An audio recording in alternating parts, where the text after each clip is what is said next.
Please call me Jessica, pronoun she, her.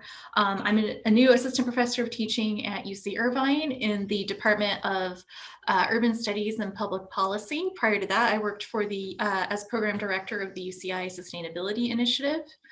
Very broadly speaking, my research uses a mixture of quantitative, qualitative, and spatial methods to examine environmental injustice and climate injustice in particular. Pretty much what I do is I study why some neighborhoods get access to trees, to green space, green infrastructure, good environmental quality, while other neighborhoods end up bearing the brunt of pollution and climate impacts.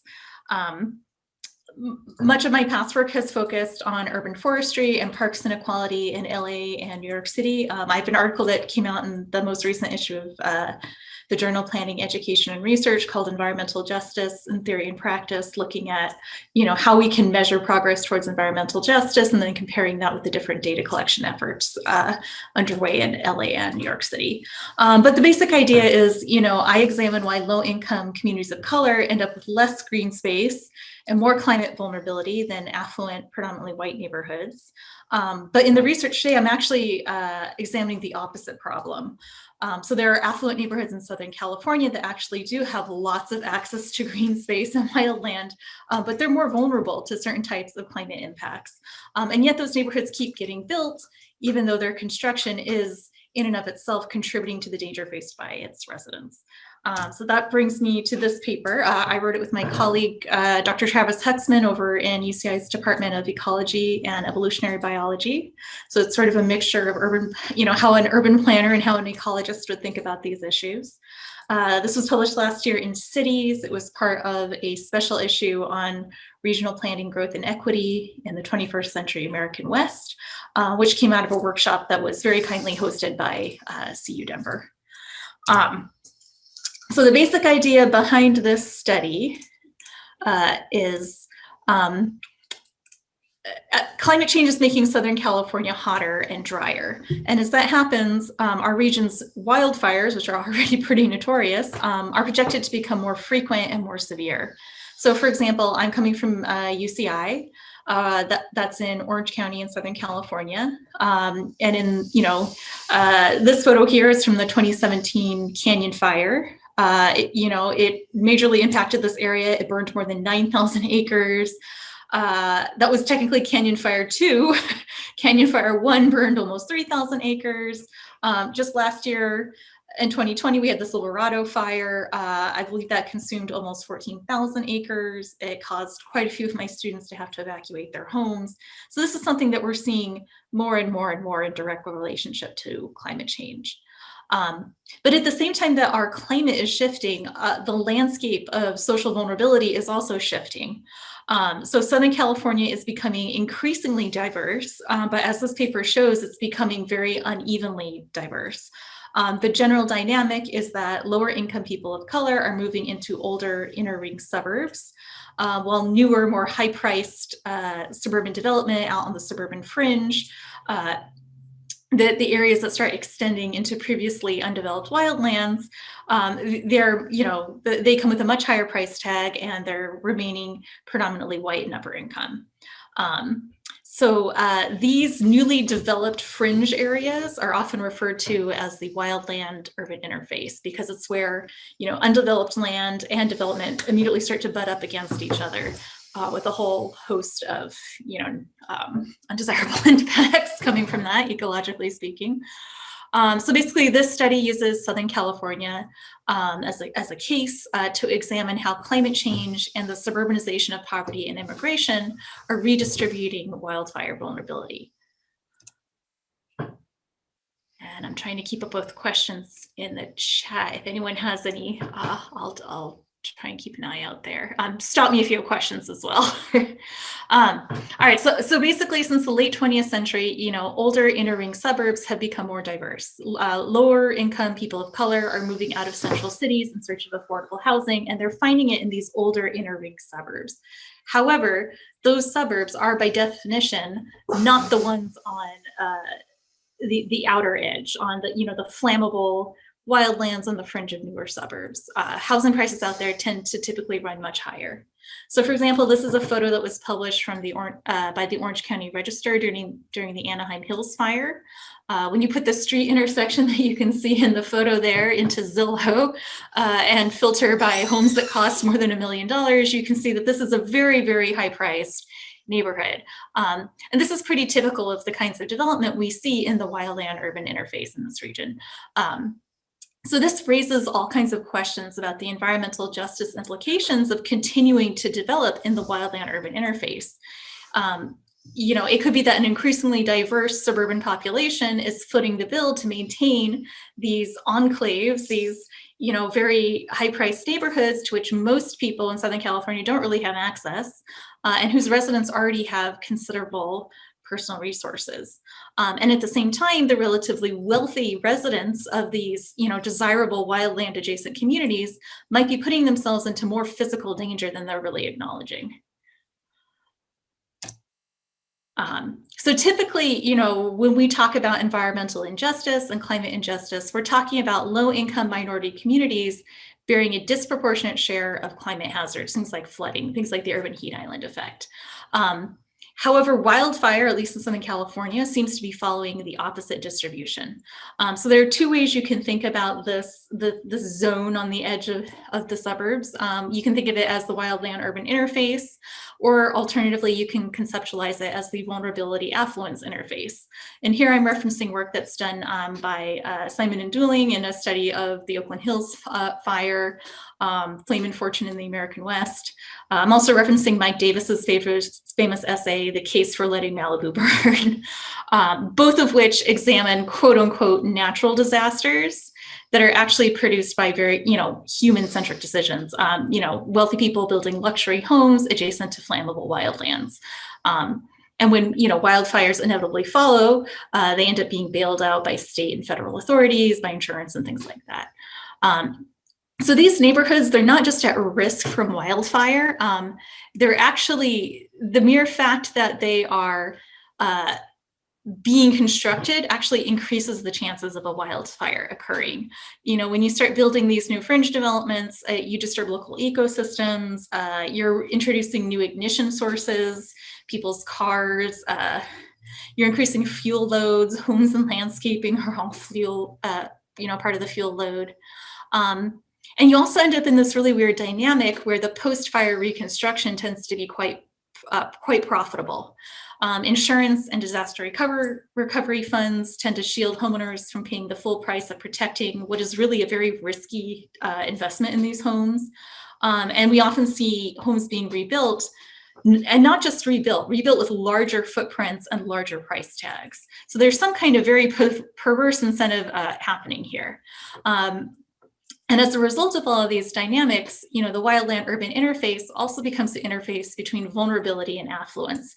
It's where residents' high physical vulnerability, their proximity to these flammable areas, meets up with their very low social vulnerability. They have considerable financial and social capital, including access to local officials. They have the ability to tap into public resources, private resources. And this stands in stark contrast to our usual conceptualization of vulnerability as being concentrated both spatially and socially among low-income marginalized populations who have to live in areas that are rendered quote unquote affordable by their proximity to natural hazards. All right, so this is sort of the framework that had been proposed by previous authors. However, in this paper, Travis Huxman and I talk about how this vulnerability affluence interface framing doesn't account for several new temporal variables: climate change and the suburbanization of poverty and immigration. So, as climate change is making Southern California more flammable, as that happens, these vulnerability affluence interface dynamics are likely going to intensify over time. If that's the case, then what we'd expect to see is that would actually hold back the spread of diversity from inner ring suburbs to wildland adjacent suburbs. The basic idea is that if vulnerability and affluence are mutually constituting each other in the wildland-urban interface, as the vulnerability affluence framing would hypothesize, then we would expect to see not just an uneven distribution of wildfire vulnerability, we'd expect to see it becoming increasingly uneven as climate change turns up the heat. So we're expecting to see not just a divide, but a larger and larger divide between these two groups. Specifically, we'd expect to see poverty and, as a corollary, the proportion of non-whites stay pretty low in the wildland-urban interface, even as surrounding areas in the suburbs become more diverse.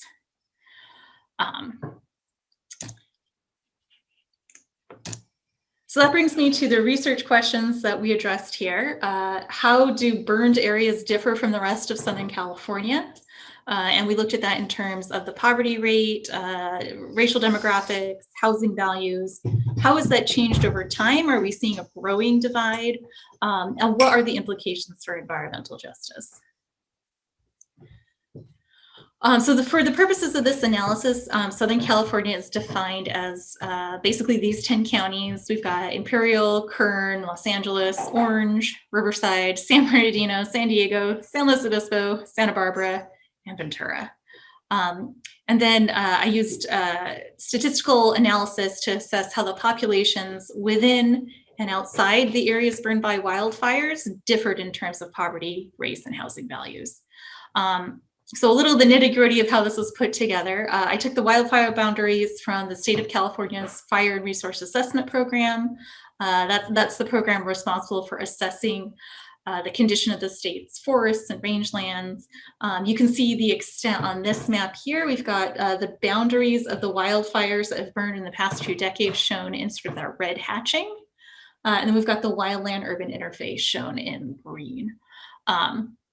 So the way that this, we conducted this statistical analysis is basically we said any census tract that intersects with the boundary of any fire is classified as a wildfire area, and the remaining census tracts are classified as non-wildfire areas. All right.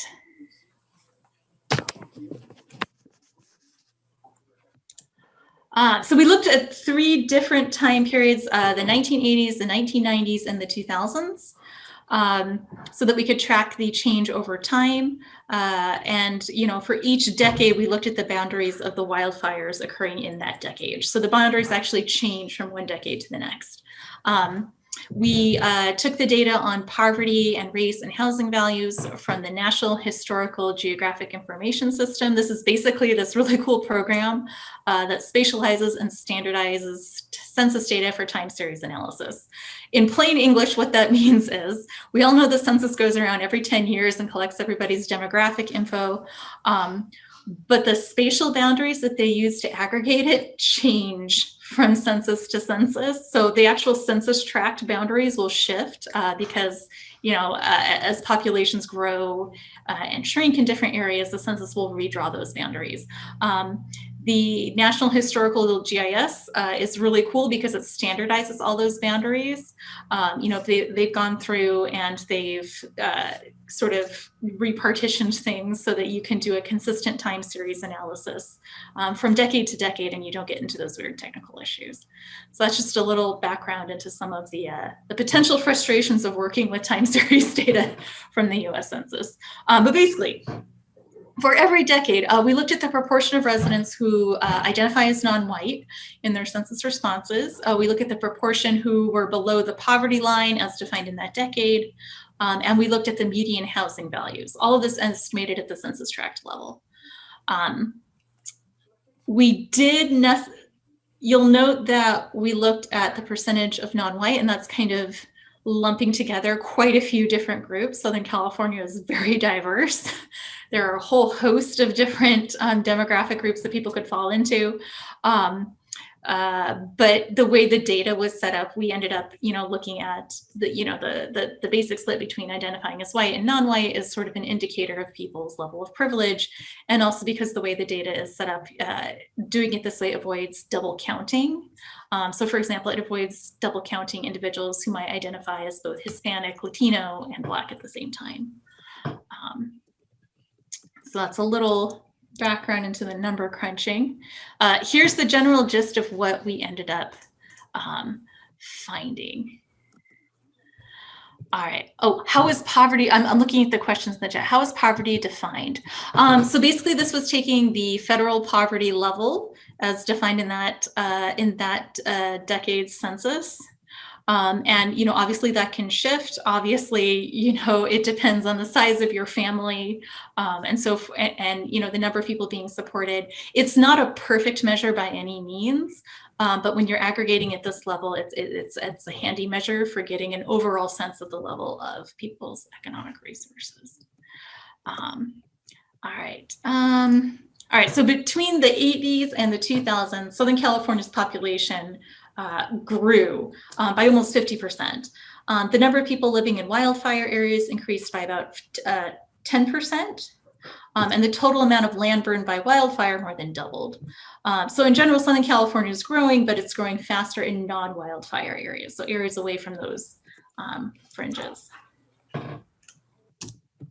Since the 1980s, wildfire areas have had consistently lower poverty than the rest of Southern California. So the gray line shows the poverty rate for all areas in Southern California. The blue line shows for non-wildfire areas, and the red line shows wildfire areas. And as you can see, there's consistently and significantly lower poverty in wildfire areas. Those fire areas also have consistently fewer non-white residents compared to the rest of the region, even as the region as a whole has grown more diverse. Housing values also differ substantially between wildfire and non-wildfire areas, with the former being consistently more valuable across all 3 decades. This will come out a bit more in some of the tables of the statistical results, but basically housing in these very flammable areas is not just consistently more expensive, the price gap between the two is growing as time goes on. And you can see this graphically as well. I've got a series of a time series of maps showing the 80s, the 90s, and the 2000s, and I'll click forward through them. But basically what you can see is that poverty in the proportion of non-white residents starts increasing in inland areas away from the boundaries of areas burned by wildfire. So here we start out in the 80s. We've got poverty shown in gray tones on the left. The non-white population shown in bluish purplish tones in the middle, and median housing values shown in the grayish, the greenish tones on the right. And you know, basically darker colors indicate higher values. And as we kind of click forward through the decades, you're seeing the region become basically what we're seeing is, you know, the poverty in the proportion of non-white residents increase in those inland areas away from those flammable areas you're seeing in the red. Here's the overall time series. So basically this means that the populations that live in the areas that are subject to wildfires and the areas that don't have been diverging. And mean differences have been growing from the 80s to the 2000s, as shown in this table. So basically, what this is showing is that the average difference in these different indicators is getting larger as you move from one decade to the next, and that's the mean difference there. The p-values indicate how statistically significant these results are. Basically, you know, in plain English, it's telling you, is this pattern strong enough that we can be sure it's not just due to chance? And what we're seeing is that the differences, you know, between these two areas, they're not just growing, they're statistically significant, that it's a very, very strong pattern. We're seeing housing values differing between wildfire and non-wildfire areas. Yeah, you know, housing costs in wildfire areas have been consistently higher across all 3 of these decades. The mean differences are statistically significant in the latter 2 decades. Another way of looking at this is the mean difference in housing values increased by over 15,000% between the 80s and the 2000s. Basically, what these numbers are communicating is that housing in wildfire areas is significantly and increasingly more expensive than housing in the rest of Southern California. And some of that difference probably does come down to larger home sizes, larger lot sizes. You know, when you go out to these wildland adjacent areas, you're seeing quite large homes. But But even with that being the case, these numbers still indicate that housing development in wildfire areas is increasingly being tailored to buyers with deeper pockets. So what does all this mean? It means that home ownership in a fire-prone wildland adjacent neighborhood has become an increasingly valuable investment for those who can afford it. This is likely creating growing perverse incentives for continued development in these wildland-urban interface areas for, to develop them into high-end housing. And it's resulting in an ever-widening divide between an increasingly diverse region and these predominantly white and affluent wildland-urban interface enclaves, basically.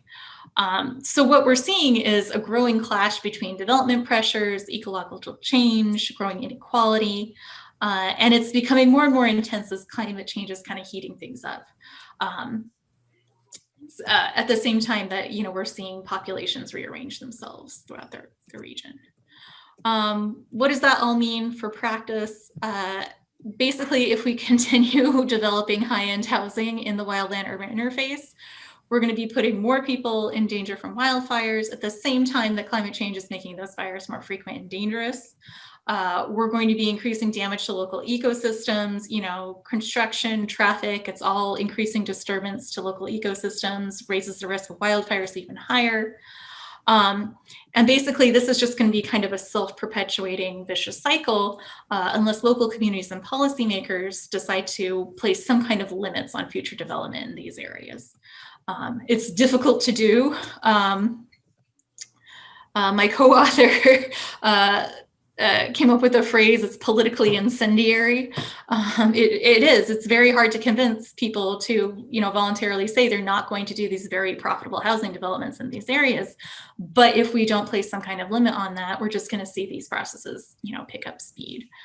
As long as home prices in wildfire areas continue to increase, those houses are going to continue to be built and rebuilt unless some kind of planning and policy limit is set.